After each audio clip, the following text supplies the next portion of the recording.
The former cricket star turned prime minister at the center of a political storm in Pakistan.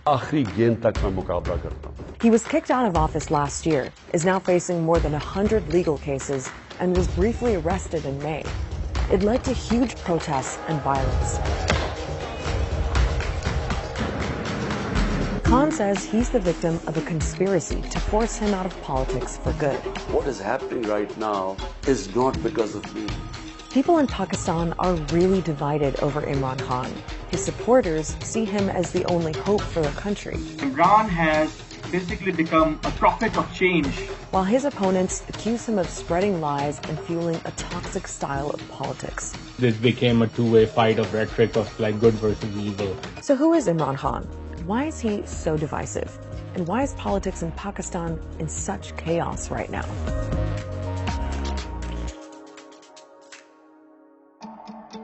First off, let's run through Imran Khan's backstory.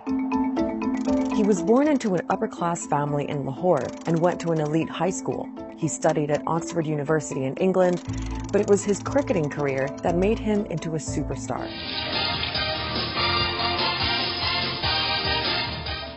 In 1992, he led Pakistan to his first and only World Cup victory, and then retired from the sport. He's easily the greatest Pakistani cricketer of all time. A very glamorous cricketer too. That glamour, of course, brought him to the attention of high society in London. In the early 90s, he was hanging out with rock stars and royalty and married a British aristocrat.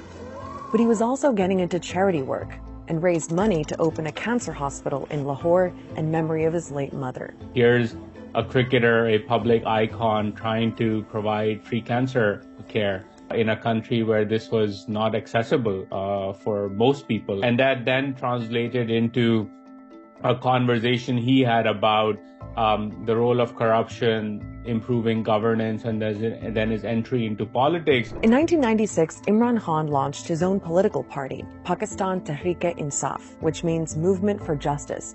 He styled himself as an outsider on an anti-corruption mission, but his political career didn't really take off until 2011. That's when he held 2 rallies in Lahore and Karachi. Tens of thousands of people showed up. He was promising to bring a new kind of politics to Pakistan. And 7 years later, that message helped him get elected as Prime Minister. मैं ही आपके सामने ये pledge करता हूं कि इंशाल्लाह ये एक बिल्कुल आप मुख्तलिफ किस्म की पाकिस्तान में गवर्नेंस देखेंगे. Now, until Khan came on the scene, Pakistani politics was dominated by 2 parties and 2 families. The Bhutto family, which is linked to the PPP, and the Sharif family linked to the PMLN. That's the party of the current Prime Minister, Shehbaz Sharif. For years, the 2 sides have been alternating in power, a pattern that Khan was determined to break. To demolish what he called the grip of dynastic politics in Pakistan. He's very popular among young Pakistanis who do not see the old guard as being representative of their ambitions and aspirations. He's also popular among middle and upper middle and elite classes. They are of the view that Pakistan have been harmed by the politically corrupt elite for too long, and Imran is our hope. Now, there's another layer in Pakistan's politics that you need to know about, and that's the military. Since Pakistan's independence in 1947, there have been several military coups, and generals have ruled directly for 33 years in total. But when there's been a civilian government, the military still plays a big role behind the scenes. They have like such a strong, influential meddling going on that no government in Pakistan really gets formed without their involvement. And it seems that was also the case for Imran Khan, that the military was pretty influential in his rise to power. This is something which is acknowledged by the military leadership of that time. People who have subsequently came out after the retirement and acknowledged and confessed that yes, we have helped Imran win. And Khan actually sold himself as a candidate who could work with the military. They were seen as being on the same page. The constant struggle and tension between civil and military establishments in Pakistan was something that people expected would end with Khan coming into power. But it didn't. Here's what happened. So it's 2018. and Imran Khan's just been elected prime minister. It was actually a pretty contentious election, and his political opponents accused him of fraud. But Khan was popular, and for a lot of people, it felt like a fresh start. Remember, his big thing was tackling corruption, something he said was at the root of most of Pakistan's problems. So he went on a massive anti-corruption drive. Many politicians and government officials were arrested.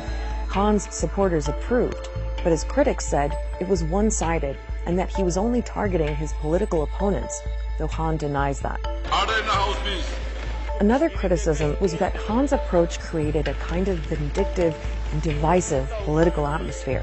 When he made compromise a bad word, you were all in with Khan or you were anti-Khan for whatever reason, that was the conversation. Khan brought with him an extremely divisive and some would say hateful style of politics. Much of that reflected in the language that he used, haranguing his opponents and accusing them of being thieves and crooks. सिर्फ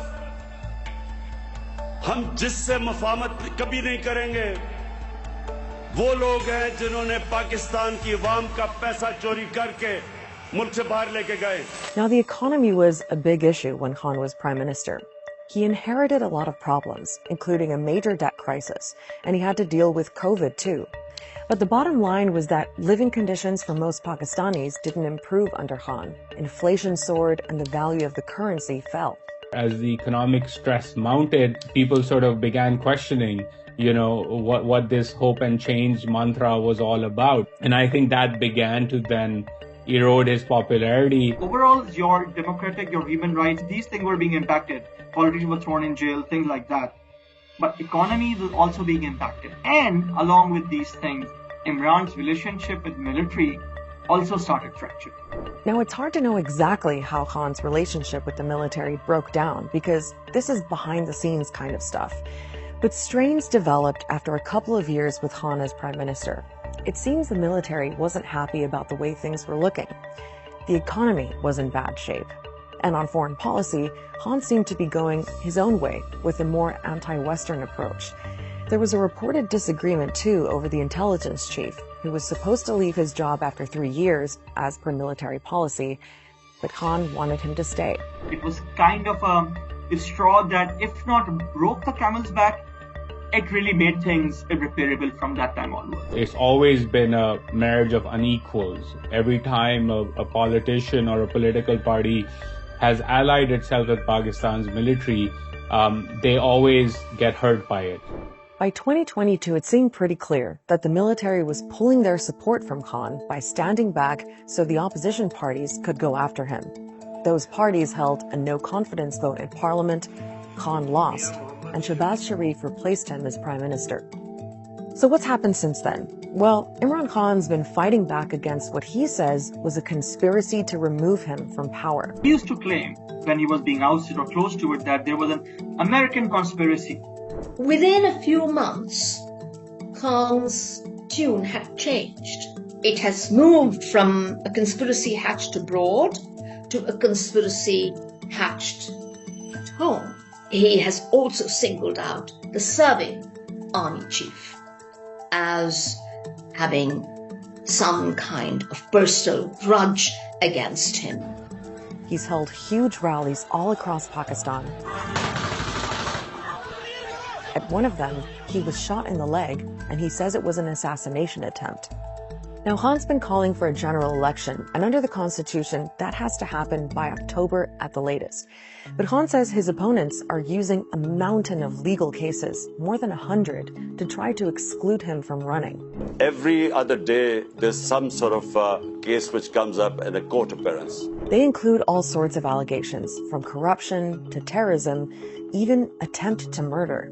The military establishment, they're too scared for elections because they're scared I will win. So because of that, they're doing everything to make sure that I get out of the race. Being convicted on any one of these would lead to his disqualification, which is, I think, what they are trying for. It all got pretty dramatic in May, when Khan was arrested in connection with one of the cases. Anger against the arrest of Imran Khan has turned into violent confrontations Tear gas shells have been fired at this crowd, blocking the main highway towards Islamabad. These are the protesters, and that in the distance is the police line. And since that violence, thousands of people linked to Khan's party have been detained, including senior leaders. An absolutely massive crackdown. Undeniably, the state has really come down hard on Imran and his party in a very brutal manner. The government is using similar tactics that he tried to use against them, and it's taken things to the next level. To his supporters, Imran Khan is the ultimate political victim. And everything that's happened in the last year or so has actually boosted his popularity.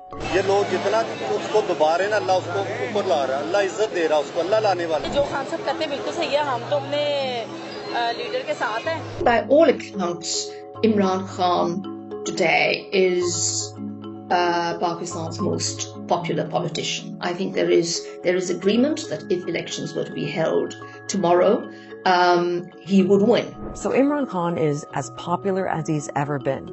And disillusionment with the current government of Shehbaz Sharif probably has something to do with that. There's a full-blown economic crisis. Pakistan is running out of foreign currency and could soon default on its debts if it can't secure more loans.